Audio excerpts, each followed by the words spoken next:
Tamsi skalda jūsų kiemui suteiks modernumo ir prabangumo, šviesi jūsų kiemą padarys jaukų. Dažnu atveju žmonės, matydami, kaip pavyzdys skalūną, kuris ypatingai derinasi prie namo fasado, tačiau aplinkoje jisai ne visada mums tinka, nes šviesos spalvos, kaip mūsų atveju šviesiai pilka, ypatingai gerai pabrėžia augalo formą, struktūrą ir spalvą.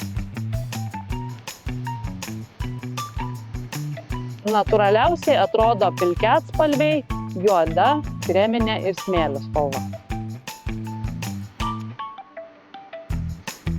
Blizgi skalda mums kartais ypatingai rišasi su architektūrinė dalimi, jeigu yra pakankamai moderni, taip ją mes galim pabrėžti.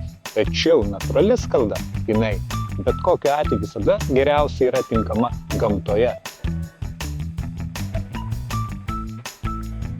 Prieš naudojant skaldą keliams ar takeliams reiktų apsvarstyti, ar ji netrukdys jūsų kasdieniniam gyvenimui ir derės su jūsų aplinka.